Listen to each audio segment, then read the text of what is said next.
ओम शांति। आज 15 नवंबर। सुनते हैं आज की मुरली से मधुर महावाक्य। बाबा कहते हैं, मीठे बच्चे, अपनी जांच करो कि कितना समय बाप की स्मृति रहती है, क्योंकि स्मृति में है ही फायदा, विस्मृति में है घाटा। प्रश्न है, इस पाप आत्माओं की दुनिया में कौन सी बात बिल्कुल असंभव है और क्यों? उत्तर है, यहाँ कोई कहे हम पुण्य आत्मा हैं, यह बिल्कुल असंभव है, क्योंकि दुनिया ही कलयुगी तमोप्रधान है। मनुष्य जिसको पुण्य का काम समझते हैं वह भी पाप हो जाता है, क्योंकि हर कर्म विकारों के वश होकर करती है। ओम शांति। बाबा कहते, ये तो बच्चे समझते होंगे हम अभी ब्रह्मा के बच्चे, ब्रह्मा कुमार कुमारियां हैं, फिर बाद में होते हैं देवी देवता। यह तो तुम ही समझते हो, दूसरा कोई नहीं समझते। तुम जानते हो हम ब्रह्मा कुमार कुमारियां बेहद की पढ़ाई पढ़ रहे हैं, 84 जन्मों की पढ़ाई भी पढ़ते, सृष्टि चक्र की पढ़ाई भी पढ़ते हैं।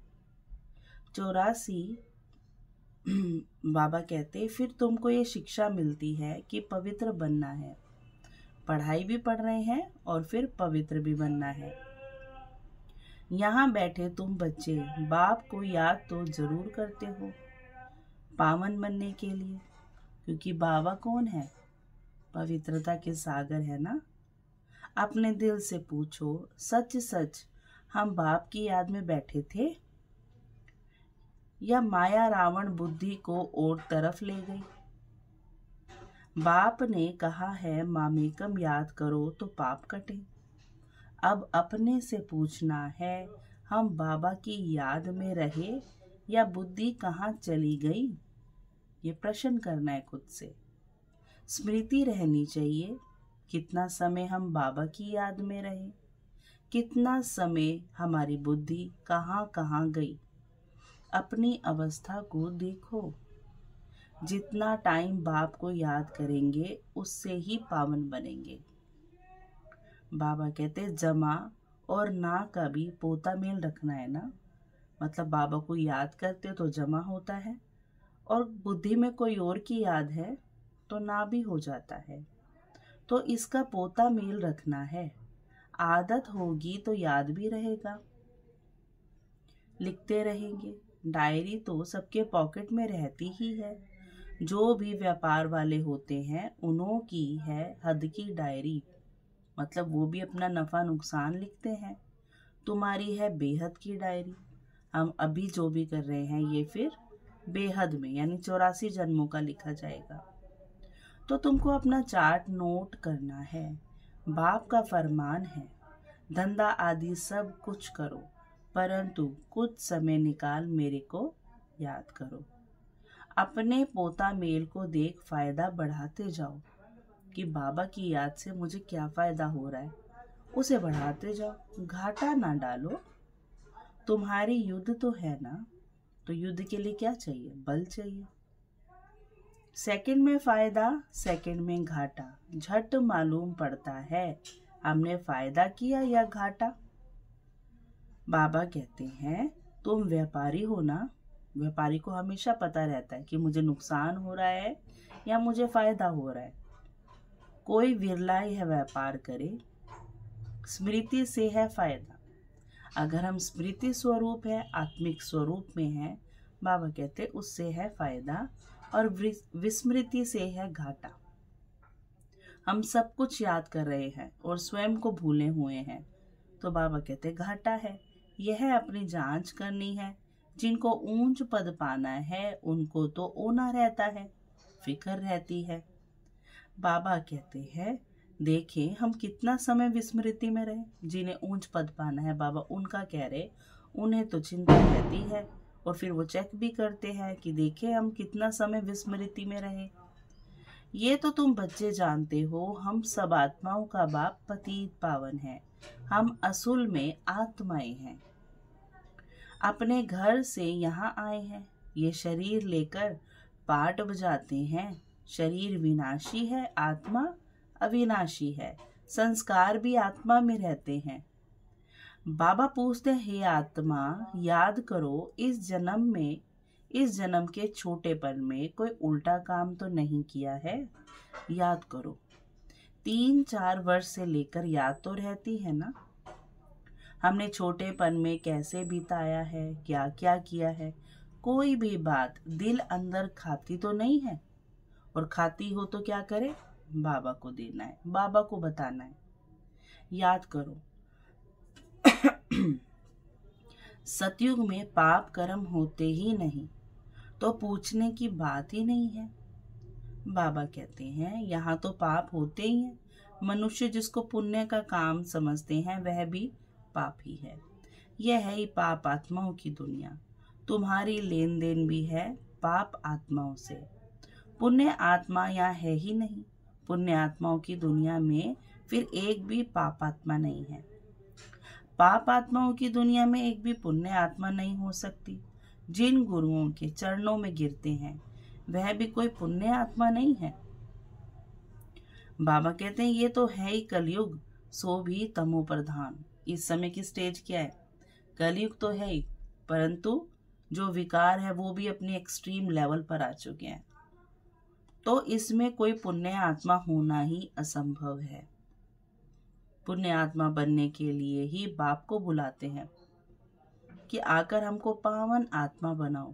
ऐसे नहीं कोई बहुत दान पुण्य आदि करते हैं, धर्मशाला आदि बनाते हैं तो वे कोई पुण्य आत्मा है नहीं। शादियों आदि के लिए हॉल आदि बनाते हैं, यह कोई पुण्य थोड़े ही है। ये समझने की बातें हैं। ये है रावण राज्य, पाप आत्माओं की आसुरी दुनिया। इन बातों को सिवाय तुम्हारे और कोई नहीं जानते। रावण भल है, परंतु उनको पहचानते थोड़े ही हैं कि रावण क्या है, किस चीज का नाम है।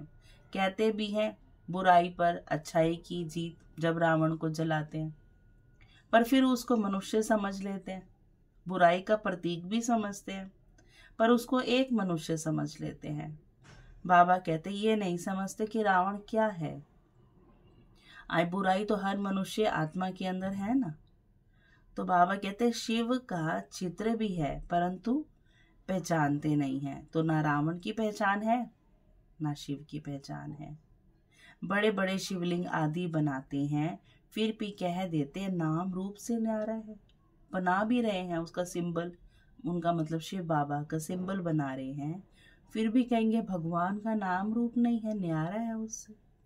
सर्वव्यापी है, कण कण में है। इसलिए बाप ने कहा यदा यदा ही धर्मस्य ग्लानि भवति भारत। माने जब जब धर्म की ग्लानि हो जाएगी, अति में जाएगी, तो परमात्मा का वादा है मैं आ जाऊंगा। भारत में ही शिव बाबा की ग्लानि होती है। तो बाप तुमको विश्व का मालिक बनाते हैं, तुम मनुष्य मत पर चल उनकी कितनी ग्लानि करते हो। तो मनुष्य मत और ईश्वरीय मत का किताब भी है ना, ये तो तुम ही जानते और समझाते हो। हम श्रीमत पर देवता बनते हैं, रावण मत पर फिर आसुरी मनुष्य बन जाते हैं। मनुष्य मत को आसुरी मत कहा जाएगा। आसुरी कर्तव्य ही करते रहते हैं। मूल बात ईश्वर को सर्वव्यापी कह देते हैं। कण कण में, टिक्कर पित्तर में, जगह जगह दिया जलाना, चौराहों की पूजा करना, परमात्मा को कहाँ ले गए हैं। कच्छ अवतार, मच्छ अवतार, तो कितने आसुरी छीछी बन गए हैं। तुम्हारी आत्मा कच्छ अवतार, कच्छमच्छ अवतार नहीं लेती, मनुष्य तन में ही आती है। कभी हमने सुना ही नहीं उसको कछुआ हुआ, उसको डॉगी हुआ, घोड़ा हुआ, किसी के घर शेर पैदा हुआ, नहीं। जब भी पुनर्जन्म किसी को याद आया तो उसने हमेशा यही बताया कि मैं यहाँ इस गांव में था या इस जगह पे था तो मनुष्य आत्मा का जन्म ना। बाबा कहते तुम्हारा जन्म मनुष्य तन में ही होता है। अभी तुम समझते हो हम कोई कच्छ मच्छ थोड़े ही बनते हैं, 84 लाख योनि थोड़े ही लेते हैं। ये वैरायटी है इस ड्रामा में 84 लाख की, परंतु मनुष्य आत्मा उन 84 लाख योनियों में से एक है वैरायटी में। बाबा कहते पर तुम इतनी योनियों में नहीं जाते, तुम बनेंगे तो मनुष्य ही बनेंगे। अभी तुमको बाप की श्रीमत मिलती है बच्चे, तुम 84 जन्म लेते हो। 84 और 84 लाख का क्या परसेंटेज कहेंगे? झूठ तो पूरा झूठ, सच की रत्ती भी नहीं है। मतलब इस बात में जरा सी भी सच नहीं। इनका भी अर्थ समझाना चाहिए ना। भारत का हाल देखो क्या है। भारत सचखंड था, सोने की चिड़िया जिसको हेवन ही कहा जाता था।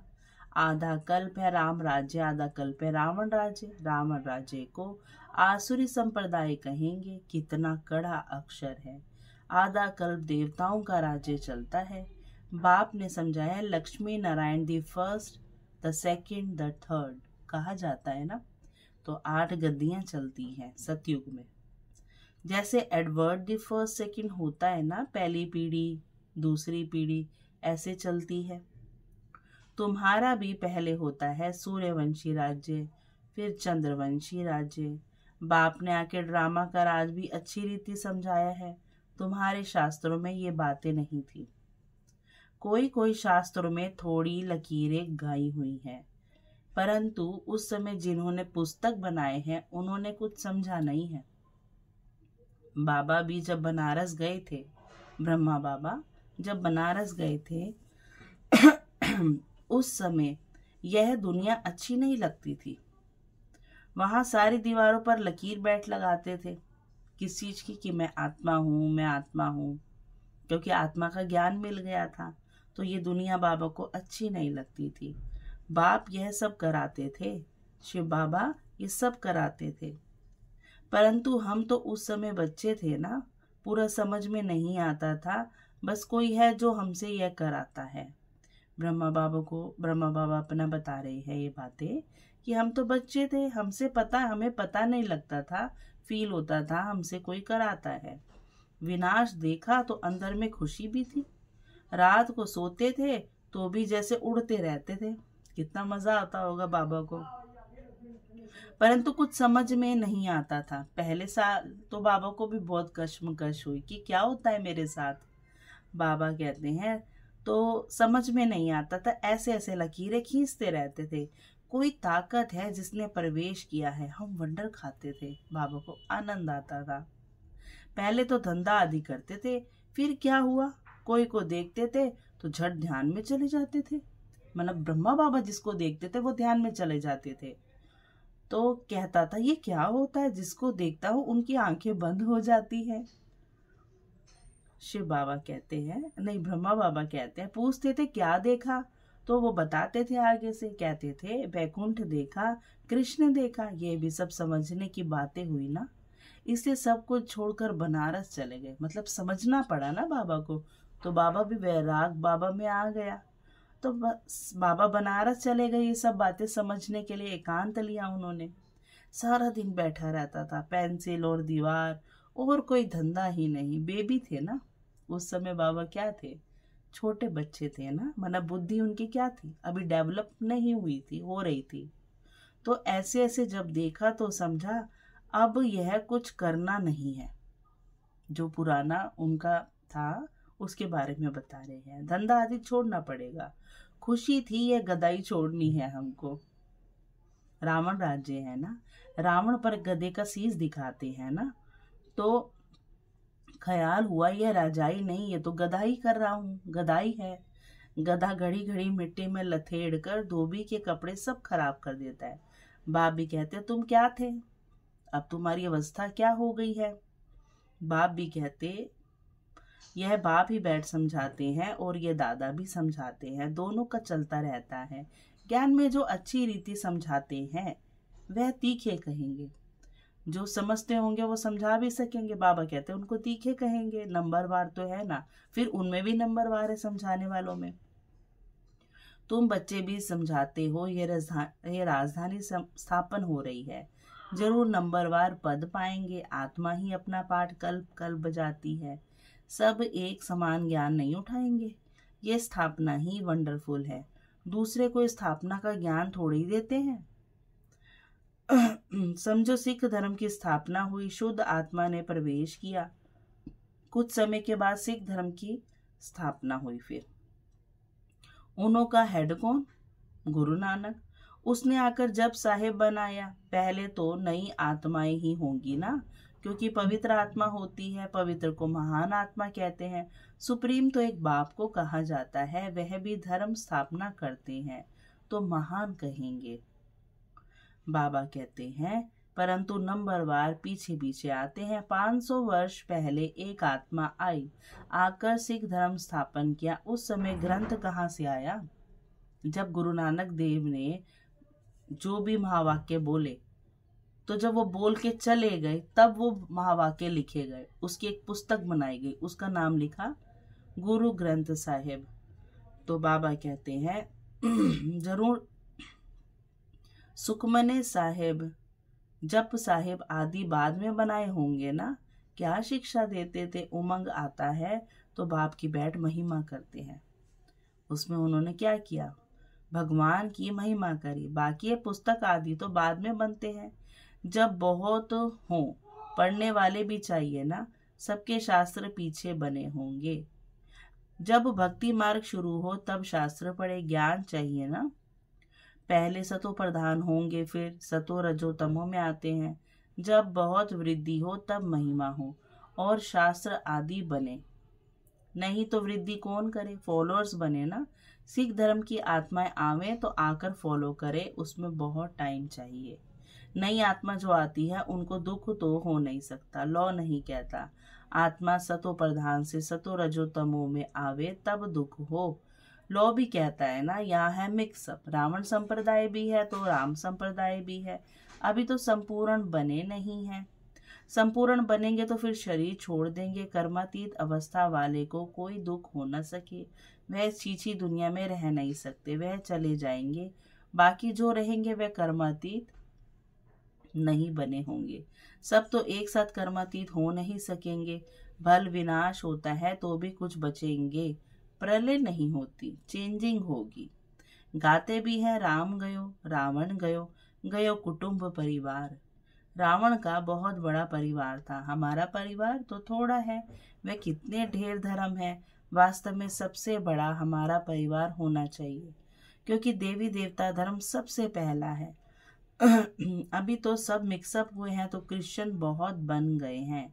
जहाँ मनुष्य सुख देखते हैं, पोजीशन देखते हैं, तो उस धर्म के बन जाते हैं। जब जब पोप आता है तो बहुत क्रिश्चियन बनते हैं, फिर वृद्धि भी बहुत होती है। सतयुग में तो है ही एक बच्चा एक बच्ची, और कोई धर्म की ऐसे वृद्धि नहीं होती। अभी देखो सबसे क्रिश्चियन तीखे हैं, जो बहुत बच्चे पैदा करते हैं उनको इनाम मिलता है, क्योंकि उन्हों को तो मनुष्य चाहिए ना, जो मिलिट्री लश्कर काम में आएगा। है तो सब क्रिश्चियंस, रशिया अमेरिका सब क्रिश्चियन है। एक कहानी है, दो बंदर लड़े, माखन बिल्ला खा गए, ये भी ड्रामा बना हुआ है। आगे तो हिंदू मुसलमान इकट्ठे रहते थे, जब अलग हुए तब पाकिस्तान की नई राजाई खड़ी हो गई, यह भी ड्रामा बना हुआ है। दो लड़ेंगे तो बारूद लेंगे, धंधा होगा। ऊंच से ऊंच उन्हों का ये धंधा है, परंतु ड्रामा में विजय की भावी तुम्हारी है। 100% सर्टेन है, मतलब निश्चय, निश्चित है, फिक्स है। तुम्हें कोई भी जीत नहीं सकते, बाकी सब खत्म हो जाएंगे। तुम जानते हो नई दुनिया में हमारा राज्य होगा, जिसके लिए ही तुम पढ़ते हो, लायक बनते हो। तुम लायक थे, अब न लायक बन पड़े हो, फिर लायक बनना है। गाते भी हैं पतित पावन हो, परंतु अर्थ थोड़े ही समझते हैं। यह है ही सारा जंगल। अब बाप आए हैं, आकर कांटों के जंगल को गार्डन ऑफ फ्लावर बनाते हैं। वे है डीटी वर्ल्ड, ये है डेविल वर्ल्ड। बाबा जो बनाते हैं वो डीटी वर्ल्ड है, गार्डन ऑफ फ्लावर है। और अब ये है डेविल वर्ल्ड, दैत्यों की दुनिया। मनुष्य रूप में सब आसुरी कर्म कर रहे हैं। सारी मनुष्य सृष्टि का राज समझाया है।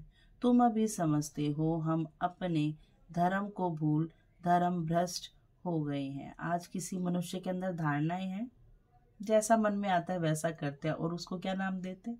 मैं बहुत धार्मिक हूँ। और बाबा क्या कहते हैं, यानी भगवान, कि सब धर्म भ्रष्ट है। तो सब कर्म विक्रम ही होते हैं। कर्म विक्रम अक्रम की गति बाबा तुमको समझाकर गए थे। तुम समझते हो बरोबर कल हम ऐसे थे, फिर आज हम ये बनते हैं। नजदीक है ना। बाबा कहते कल तुमको देवता बनाया था, राज्य भाग्य दिया था, फिर सब कहाँ किया। तुमको स्मृति आई है, भक्ति मार्ग में हमने कितना धन गंवाया। बाबा पूछते हैं ना कितने प्यार से, कल की बात है ना, डांटते भी नहीं है और फिर कहते हैं और दे दूंगा तुम्हें। कितना प्यार बाबा हम बच्चों को करते हैं। बाप तो आकर हथेली पर बहिशत देते हैं, इतना प्यार करते हैं। ये ज्ञान बुद्धि में रहना चाहिए। बाबा ने यह भी समझाया है कि ये आंखें कितना धोखा देती है। क्रिमिनल आई को ज्ञान से सिविल बनाना है। अच्छा, मीठे मीठे से खेलते बच्चों प्रति माता पिता बाप दादा का याद प्यार और गुड मॉर्निंग। रूहानी बाप की रूहानी बच्चों को नमस्ते। हम रूहानी बच्चों की रूहानी माता पिता बाप दादा को बहुत बहुत याद प्यार और गुड मॉर्निंग। नमस्ते बाबा, शुक्रिया मीठे बाबा, शुक्रिया।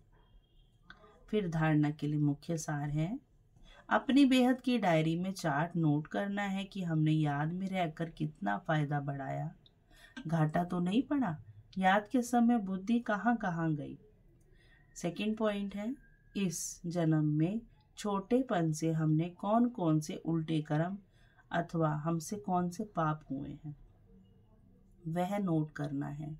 जिस बात में दिल खाती है उसे बाप को सुनाकर हल्का हो जाना है। बाबा से कुछ भी छुपाना नहीं है। अब कोई भी पाप का काम नहीं करना है। वरदान है, कर्म बंधन को सेवा के बंधन में परिवर्तन कर सर्व से न्यारे और परमात्मा प्यारे भव। परमात्मा प्यार ब्राह्मण जीवन का आधार है, लेकिन वह तब मिलेगा जब न्यारे बनेंगे। अगर परवर्ती में रहते हो तो सेवा के लिए रहते हो। कभी भी ये नहीं सोचो कि हिसाब किताब है, कर्म बंधन है, लेकिन सेवा है। सेवा के बंधन में बंधने से कर्म बंधन खत्म हो जाएगा। बुद्धि से खत्म होगा तो स्थूल में भी बंधन नहीं लगेगा। सेवा भाव नहीं तो कर्म बंधन खींचता है। बंधन है ना, तो बंधन तो बांध के रखता, खींचेगा बंधा हुआ व्यक्ति। जहाँ कर्म बंधन है वह दुख की लहर है। सेवा के बंधन में खुशी है, इसलिए कर्म बंधन को सेवा के बंधन में परिवर्तन कर न्यारे प्यारे रहो तो परमात्मा प्यारे बन जाएंगे। स्लोगन है, श्रेष्ठ आत्मा वे है जो स्वस्थिति द्वारा हर परिस्थिति को पार कर ले। अच्छा, ओम शांति। शुक्रिया मीठे बाबा, शुक्रिया।